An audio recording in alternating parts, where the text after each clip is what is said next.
Hola, hoy vamos a viajar en el tiempo para analizar de cerca uno de los periodos más intensos y, francamente, más transformadores de toda la historia argentina. Para entender esta época, imaginemos una olla a presión al fuego llena de agua hirviendo. De repente, un régimen autoritario sella la tapa a la fuerza. ¿Qué ocurre cuando toda esa presión no tiene por dónde escapar? Pues que, tarde o temprano, la tapa sale volando. Esta imagen, la de la olla a presión, es la metáfora perfecta que nos va a guiar hoy para comprender lo que pasó en Argentina entre 1966 y 1970. Bueno, vamos al lío. Esta es nuestra hoja de ruta para hoy. Veremos la revolución del 66, el shock autoritario, el impacto del Plan Basena en la economía, el estallido del Cordobazo, cómo se reconfiguró el sindicalismo y aparecieron las organizaciones armadas, y por último, la caída de Onganía. Empezamos con el punto 1, la Revolución Argentina de 1966, preparando el escenario para una dictadura. Para ponernos en situación, partimos de la presidencia de Arturo Illia. Era un gobierno, la verdad, muy débil, no tenía mayoría en el Congreso y además había llegado al poder en unas elecciones donde el peronismo estaba totalmente proscrito. Sin apoyo de los militares ni de las corporaciones, era un blanco facilísimo. Así que en junio de 1966 hay un golpe de Estado. El sector nacionalista del ejército lo derroca y arranca una dictadura que duraría hasta el 73, pasando por las manos de 3 dictadores distintos, Onganía, Levingston y Lanuse. Pero a ver, ¿por qué pasa esto exactamente en ese momento? Aquí hay que mirar el mapa global y hablar de la doctrina de la seguridad nacional.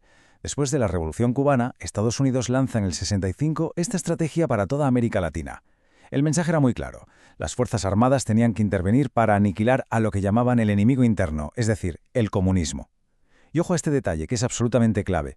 En la Argentina de aquel momento, los militares y Estados Unidos metían en el mismo saco al comunismo y al peronismo. Eso los convirtió en el blanco principal de una represión que, desde su punto de vista, estaba avalada internacionalmente. Y esto que vemos aquí ilustra perfectamente lo inédito de la situación. Si miramos la dictadura de 1955, aquella se llamó a sí misma Gobierno Provisional, y las decisiones las tomaban las Fuerzas Armadas en su conjunto. Pero la autodenominada Revolución Argentina del 66 fue otra historia. Juan Carlos Onganía se retiró del ejército justo antes de asumir el poder para gobernar él solo, como un dictador absoluto. Él no quería hacer una simple transición. ¿Qué va? Su idea era quedarse en el poder 20 o 30 años para refundar Argentina desde los cimientos. Pasamos a la sección 2, el shock autoritario. O lo que es lo mismo, sellando la tapa de la sociedad. Onganía no perdió el tiempo y aplicó de inmediato lo que conocemos como un shock autoritario. Básicamente, cerró a cal y canto el país, disolvió el Congreso Nacional, prohibió y confiscó los bienes de todos los partidos políticos argumentando que la política ya no servía para nada, y puso a tecnócratas al mando. Además, metió un atijero brutal en la cultura. La censura era asfixiante. Se cortaban películas, se prohibían libros y, de hecho, la policía te podía detener en la calle simplemente por llevar el pelo largo. Cualquier tipo de libertad de expresión quedó fulminada. Y en el ámbito de la educación, la cosa fue a peor. Ante la paranoia de que el comunismo se escondía en las aulas, Onganía eliminó la autonomía universitaria. Cuando profesores y estudiantes intentaron protestar ocupando las facultades, la respuesta fue, sencillamente, brutal. Las fuerzas de seguridad entraron a golpes para desalojarlos. Fijaos si fue desmedida y ciega la violencia que los militares terminaron destrozando a palazos uno de los poquísimos ordenadores que había en toda Argentina, allí mismo en la Facultad de Ciencias Exactas.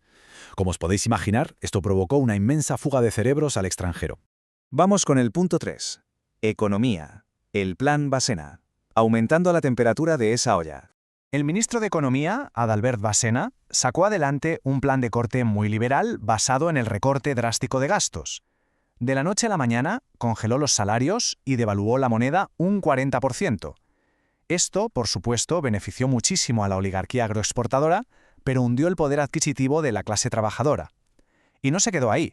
El Estado eliminó de golpe los subsidios a las provincias, lo que provocó la quiebra absoluta de la histórica industria azucarera en Tucumán. Si a esto le sumamos una bajada de los aranceles de importación, el resultado fue que muchísimas fábricas nacionales tuvieron que cerrar para ser compradas a precio de saldo por empresas extranjeras. Ahora, hagamos una pausa para poner todo esto en contexto internacional, porque el contraste es increíble. Pensémoslo un segundo. En los años 60, el mundo entero estaba viviendo una explosión de reivindicaciones. la llamada Primavera de los Pueblos. Teníamos el mayo del 68 en Francia, el movimiento hippie, las marchas contra Vietnam, los sacerdotes del tercer mundo. Había efervescencia por todas partes. Pero en Argentina, nada de eso. Allí se impuso una Pax Romana, es decir, un orden totalmente ficticio y artificial, sostenido pura y exclusivamente a base de palos y censura. Entonces, la gran pregunta que surge aquí es inevitable. Con todo el planeta revolucionado y cuestionando el poder, ¿cuánto tiempo podía Onganía mantener a todo un país cerrado a cal y canto mediante la fuerza bruta? Era una olla a punto de reventar. Y así llegamos a la sección 4, la explosión del Cordobazo.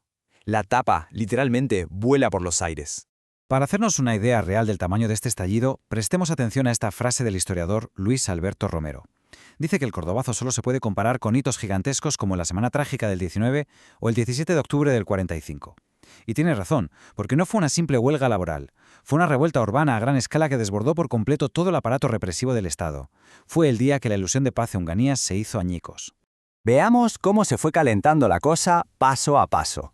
Todo detona a finales de mayo del 69, cuando el gobierno impone que se trabaje los sábados en Córdoba. Esto fue la gota que colmó el vaso. Los poderosos sindicatos metalúrgicos y automotrices, que no solo protestaban por dinero, sino por un profundo hartazgo político, declaran la huelga general. Inmediatamente los estudiantes universitarios, que llevaban años sufriendo represión, se echan a la calle con ellos. El resultado: barricadas, cócteles molotov y una movilización tan descomunal que la policía literalmente se quedó sin munición y perdió el control de la ciudad. A Onganía no le quedó otra que mandar al mismísimo ejército para aplastar el levantamiento. Esto nos lleva de lleno a la sección 5, sindicalismo y organizaciones armadas. O la metralla que quedó tras la explosión. Fijaos en esta tabla porque resume muy bien cómo el mundo sindical quedó completamente fragmentado tras el choque con la dictadura. Por un lado tenías a los participacionistas, que buscaban llevarse bien con Onganía. Luego estaban los bandoristas, una vertiente más pragmática que amenazaba para poder negociar. Pero la oposición verdaderamente dura venía de la CGT de los argentinos, que eran los sindicatos combativos leales a Perón, y de un grupo totalmente nuevo surgido a raíz del Cordobazo, los sindicatos clasistas. Estos últimos no eran peronistas, tenían una ideología abiertamente marxista y apostaban con muchísima fuerza por la acción directa. Al mismo tiempo ocurre algo decisivo. Al estar absolutamente todas las vías de expresión democrática bloqueadas, esa tensión acumulada buscó una salida mucho más radical. Y así nacen las organizaciones guerrilleras. Su objetivo ya no era dialogar. Querían tomar el poder político mediante la revolución armada. En este escenario destacan dos grandes grupos.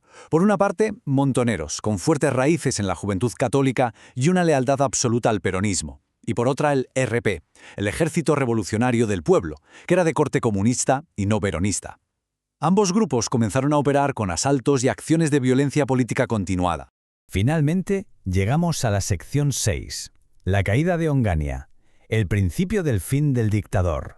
Como hemos visto, el Cordobazo en mayo de 1969 ya había dejado a Onganía muy tocado. Había perdido su gran promesa, el orden. Pero el golpe de gracia definitivo ocurrió en junio de 1970, cuando la guerrilla Montoneros secuestra y ejecuta al general Pedro Eugenio Aramburu. Esto no fue algo menor. Aramburu había liderado el golpe de 1955 y era el gran símbolo del antiperonismo. Su asesinato conmocionó al país por completo y dejó en evidencia que Onganía ya no controlaba absolutamente nada en materia de seguridad.